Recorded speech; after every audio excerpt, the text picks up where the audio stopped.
Pessoal, bom dia. É a disciplina CEL 099C 2021, professor Henrique aqui. Eu propus um trabalho, supostamente um trabalho de equipe, que envolve uma, uma extensão, né, do estudo sobre os amplificadores básicos e também a resposta em frequência, né, dos amplificadores e, e o exercício, né, o enunciado e a topologia, o circuito foi colocado então lá no Classroom. Algumas pessoas estão com algumas dúvidas, né, então eu resolvi gravar aqui esse vídeo rápido, né, para ver se vocês conseguem entender um pouco melhor, né, o assunto.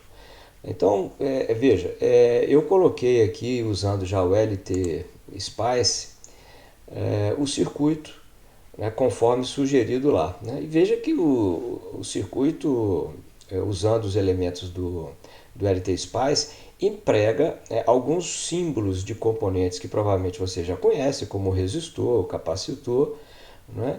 E a fonte de tensão, nesse caso é uma fonte de tensão que vai ser usada para avaliar a resposta em frequência, né, o gráfico de Bode, né, desse circuito. Né? E eu estou usando aqui uma fonte de corrente controlada por tensão disponível no LT Spice. Essa fonte de corrente ela tem um nome de G. Né? Então, nesse caso aqui é a G1, que eu só estou usando uma delas. Né? No esquemático que eu passei para vocês no Classroom, né, o símbolo dessa fonte é um losango, né, com uma fonte de corrente. É uma fonte controlada, né, de corrente, uma fonte de corrente controlada por tensão. Qual é a tensão que controla essa fonte de corrente? É a tensão sobre o capacitor de 10 picofarads. Eu não tenho certeza se estou usando aqui os mesmos elementos, né, que foram propostos, né, se eu alterei alguma coisa, tá? Mas provavelmente muito parecido. Bom, enfim, olha que ao colocar a fonte, né, vamos ver se eu mostro aqui como é que a gente seleciona essa fonte. Né? Então essa fonte a gente vem naquele símbolo de porta-ente, né, escreve aqui G, né, ela aparece, né, então aparece a letra G, eu dou um OK. Então eu posiciono em qualquer lugar. Eu já fiz isso, só estou mostrando para você como é que eu faria novamente. Né? Veja que o que acontece aqui, né, é que essa fonte ela está com a corrente para cima. No entanto, pelo circuito que eu compartilhei com vocês, a corrente é para baixo. Né? A corrente ela circula no sentido oposto. Então, nesse caso, né, em que a fonte está no sentido, né, incorreto, digamos assim, né, quando a gente for posicionar a fonte, a gente pode apertar o teclado, né, Ctrl R, e ir girando a fonte. Né? Ctrl R vai girando a fonte. Né? Só que ainda assim ela fica talvez com a parte que vai ser controlada, né, que envolve aí os terminais onde eu vou aplicar a tensão, né, o positivo e o negativo aqui, eles não estão na mesma posição que eu gostaria, né, que eu usei aqui no circuito. Então eu seleciono novamente, né, o elemento, o símbolo, e aperto Ctrl E, né, Ctrl R. Né, aí ele faz esse espelhamento. Ok? Então eu vou deletar, né, essa fonte, né, aperto Delete, né, do teclado, né, e aparece essa tesoura e eu corto. Então volta ao circuito que eu já tinha aí. Né, então esse circuito já está informado, já está desenhado, já está conectado tudo que eu preciso. A fonte de tensão que controla a fonte corrente, quer dizer, a tensão que controla a fonte corrente, terminal positivo, está lá no capacitor, né, no positivo do capacitor, e o negativo está no negativo do capacitor, que coincide com a referência que eu adotei para o circuito. Né? Eu ainda batizei, né, alguns nós, né, desse circuito, né, como vocês estão vendo aí, né, o nó S, né, da fonte VS, o nó I, né. Então isso como é que a gente faz? A gente clica com o botão direito do mouse no nó, aí aparece a opção Label Net. Então, aparecendo, clicando na opção Label Net, eu escrevo o nome que eu quero, né? Por exemplo, nó F, né, de nó da fonte. Esse aqui eu não vou usar esse nó, mas vou apenas ilustrar para vocês. Nó F. Né? Então eu venho aqui e coloco aqui, batizei esse nó aqui de nó F, é o nó da fonte controlada. Né? Então a saída tem um resistor, um capacitor e um outro resistor de saída. Né? Na saída O, output, é o resistor R3 de 20K. O capacitor de entrada, né, eu dei um terminal para ele de I, né, a fonte de tensão, como eu já falei, independente, é o VS. Né. O que é o amplificador aqui, pessoal? O amplificador, na realidade, é esse conjunto todo aqui, ó, envolvendo o capacitor de entrada, a fonte controlada, o resistor paralelo com a fonte controlada, que é o modelo Norton, e o capacitor de saída. Né? Tudo isso aqui é o meu amplificador. O que não é o amplificador? É a fonte de tensão com a sua resistência de entrada, a fonte de tensão independente, né? E a resistência de carga R3. Bom, esse circuito forma, na realidade, duas malhas. Na realidade, é uma malha e um nó de saída. Né? A malha de entrada, formada pela fonte de tensão, resistor interno da fonte e o capacitor de entrada, né? Isso é uma malha de entrada. E a saída eu tenho, né, a forma mais correta de trabalhar isso aí é um nó. Né? Então, a mais apropriada. Né? Gente, eletrônica depende muito de circuito Zoom, né, de outras disciplinas, de eletrotécnica, de outras coisas que vocês já aprenderam no passado. Não é? Então, a simbologia, né, as técnicas, isso tudo foi pedido para vocês revisarem. Está lá no livro do Hasav, né, também tem sobre esse assunto lá no livro do Malvino. Eu pedi para você estudar. Não vai rolar se você deixar para estudar as coisas só quando tiver uma atividade nessa disciplina. Né? Tem que acompanhar as sugestões que o professor coloca, né, as partes de leitura, o material assíncrono para fazer o acompanhamento. Né? Pode ser que, né, quando você fez a disciplina, você tenha tido dúvidas, é o momento de revisar, né, de perguntar. Né? Espero que em breve a gente vai ter um monitor, vocês vão poder interagir com eles também. Né? Infelizmente o meu tempo é limitado a 100 estudantes, estou trabalhando, né, com 3 turmas, né, 3 disciplinas.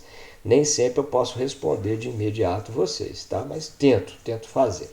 Mas enfim, então como que eu resolvo esse circuito aqui? Porque a primeira coisa é resolver a matemática do circuito, né, com as leis de Kirchhoff, né, que eu posso aplicar da tensão nessa malha e aqui a lei de Kirchhoff dos nós no nó de saída. Né? Então primeiro eu tenho que resolver isso. A segunda parte é o que eu já fiz aqui, colocar o circuito. Eu não vou compartilhar esse circuito com vocês agora, né, porque é um trabalho que vocês estão fazendo, então é para quebrar um pouco a cabeça, tentar colocar os elementos, cada um fazer, né, o seu arquivo, né, de simulação, tá bom? Né, mas vamos lá, e a parte matemática disso daí? Né? Então eu vou mostrar para vocês, né, como é que eu faria isso. Talvez eu não vou resolver aqui para não ficar muito longo, né, mas como é que a gente resolve essa malha de entrada? A malha de entrada, eu preciso saber qual é o VI. Né? Qual é o VI? Então, o VI, eu vejo o VI, a tensão sobre o capacitor, como um divisor de tensão, né? Como um divisor de tensão envolvendo o resistor R1 e o capacitor. Então, como é que eu escrevo o VI aí? VI, na realidade, o ideal é a gente escrever usando fasores, né? Então, VI de J ômega, como é que seria? VI de J ômega, VI de J ômega é igual ao XC, né? A reatância,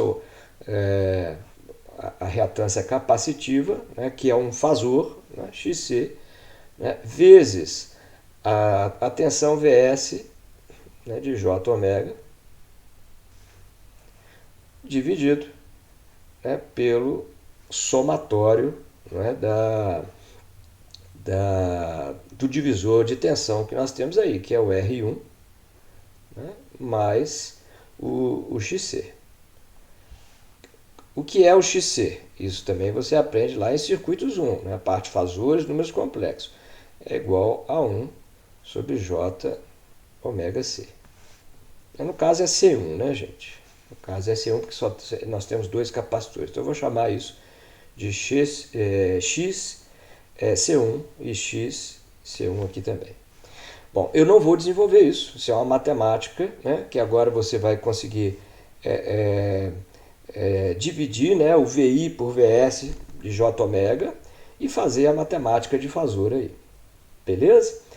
Então, espero que você consiga trabalhar isso, porque realmente é um assunto anterior à nossa disciplina e é como sugerido, né, lá no enunciado.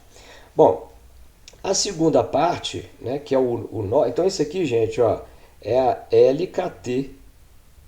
Né, desculpa aí a Lei de Kirchhoff das tensões, né, aplicada aí a essa primeira malha, né, a malha de entrada. Né? E a lei de Kirchhoff das correntes aplicada à malha de saída, como é que é? Então aí eu vou ter o seguinte, olha, que a corrente de saída, eu vou chamar essa corrente de I1, que por acaso, né, é o ganho G que foi dado, que é 100 mili, né, vezes a tensão sobre o capacitor, né, VI de J ômega, ok? Né? Essa corrente I1 ela se divide, né, ela se divide em dois ramos, né? O ramo R2, não é? E o ramo composto por C2 e por R3. Tá ok? Estou só ajustando aqui um pouco a qualidade gráfica aqui, né, e já volto aqui para continuar nisso. Né? Então, olha, como é que eu encontro a corrente na saída, lá na resistência? A corrente IO, ela é dada pelo teorema do divisor de corrente. Né? Ela será igual a esse I1 que eu acabei de escrever, né? Vezes a resistência contrária, né? A resistência que não está nessa malha, que é o R2, dividido, né, pela somatória, né, das impedâncias, né? No caso, a resistência mais uma impedância 2. Vou chamar essa impedância de impedância 2. Quem é a impedância 2? Impedância 2 é o XC2 mais o R de saída, que nesse caso aqui é o R3. Ok?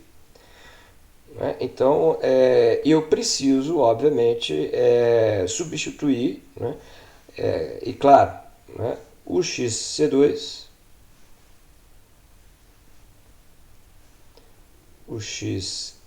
desculpa aí, pessoal, que eu não tenho aqui uma mesa, né, de digitalização profissional, né? Então, nesse caso é um iPad, né, que eu faço a adaptação. Então o XC2, né, é 1 sobre J ômega C2, né, que é o capacitor aí no caso de 100 nanofarads.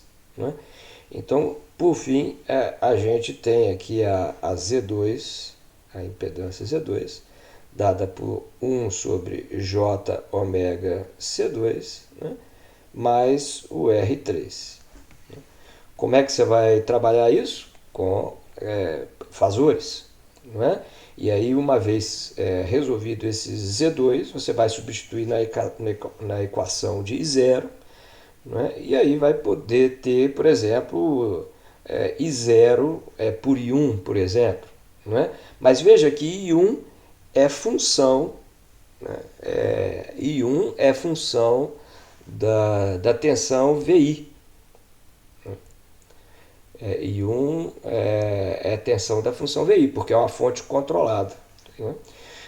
Enfim, está faltando aqui o seguinte, né, algumas coisas. Por exemplo, o V0 de J ômega é, na realidade, o R3, né, vezes a corrente IO de J ômega. Né? Então, com isso, a gente vai conseguir a informação de V0, né, para poder relacionar isso com VI, que são coisas que foram solicitadas lá no enunciado desse exercício. Né? Então, como eu falei com vocês, eu não vou resolver, né, essa matemática. Né? Isso aí usando, né, teoremas, fasores, lei de Kirchhoff, né, a álgebra de fasores. Né? Você vai chegar às informações que o enunciado pede, que são V0, né, por VI, né, depois VI, né, por VS, né, e depois ele pede uma função global, né, G de J ômega, que é V0 por VS, né, que na realidade é o V0 por VI, né, vezes o VI dividido por VS. Eu estou colocando aí os pontinhos aí de fasores. Né? E no fundo ele vai querer essa função em módulo, né? Para você ver módulo e fase disso. Né? Então, claro que isso tudo demanda, né, um desenvolvimento matemático, né, que eu não vou fazer por enquanto. De repente eu até faço e aí depois, se alguém tiver alguma dúvida, a gente pode trocar algumas figurinhas aí por e-mail, né, que é o canal aí de comunicação. Então eu espero que essas deduções aqui eu fiz aqui um pouco rápido, né? Fiz do jeito que eu estava fazendo aqui nesse momento, nem conferi. Né? Depois vou até rever isso aqui para ver se eu tenho alguma falha aqui na minha dedução, na minha álgebra aqui. Né? Gente, voltando aqui ao LT Spice, né? Nós precisamos simular, né? Vamos simular isso daqui, que é optando aqui pelo menu Simulate, né? O Edit Simulation Command, e eu quero, nesse caso, para ver resposta em frequência, a AC Analysis. Né? AC Analysis. Eu quero o tipo de varredura em década, podia ser em oitava, podia ser linear, etc., mas a gente está acostumado a usar década. Eu usei aqui 51 pontos por década para poder fazer um desenho gráfico razoável. A frequência de início eu escolhi 6 Hz e a final 600K. Isso aí vocês vão eventualmente poder mudar, pode pôr aí 5, 500K, pode pôr 10, né, 1 MHz e tal. Quando eu aperto OK, ele automaticamente cria essa diretiva aqui embaixo, né, e aí eu posso pedir, né, no bonequinho correndo, Run, né, para fazer a simulação. Eu não gosto muito, como já comentei, acho que com vocês dessa configuração horizontal, eu vou colocar a configuração vertical, né, de arranjo vertical. Vou tentar ver esse circuito um pouquinho maior aqui, clicando nessa lupa com o X. Né? E agora então eu vou, por exemplo, pedir para colocar alguns plot panes aqui. Né? Plot panes. Esse primeiro pane aqui, por exemplo, eu vou pedir aqui a tensão de entrada. Né? Aí acaba que ele mostra a tensão de entrada, vou mudar a cor aqui para ficar mais fácil, né, de visualizar. Ele mostra a tensão de entrada apenas, né, módulo e fase, como está mostrado aí. Né, a linha contínua e a linha tracejada. Mas eu quero ver uma função de transferência, né? Então é VI dividido por VS. Vamos ver se é isso mesmo. É isso, né? Então essa é a função de transferência VI por VS. Eu vou aqui agora pedir a função de transferência de VO dividido por VI. V de I. Né? E vou mudar também a cor para uma outra cor aqui. Então, aí vejo, né, a relação, né, da saída com a tensão de entrada. Né? Então, são várias, né, funções de transferência e vários gráficos de Bode. E, por fim, eu quero ver a função global. Né? Vou colocar a tensão de saída, V0, vou mudar também a cor de novo, né, pela V de S. Então, pronto, né, tenho aí as respostas em frequências da entrada, do circuito de entrada, né, da malha de saída, né, então, e por fim, a global. Né? Eu vejo que a entrada é uma malha passa-baixas, eu vejo que a saída é uma passa-altas e vejo que a global do circuito amplificador, né, é uma passa-faixas, né, porque eu tenho uma frequência de corte aqui de baixa frequência, né, você vai calcular isso, né, essa matemática aí, isso foi pedido também, se não me engano, né, e a frequência de corte aqui na saída, né, que eu estou vendo aqui em torno aí de 20 kHz, mais ou menos. Tá? Só pra... Então, pessoal, é isso que eu queria compartilhar. Espero que isso ajude. Né? Ficou um pouco grande, né, o nosso vídeo, né, mas eu espero que ajude vocês aí.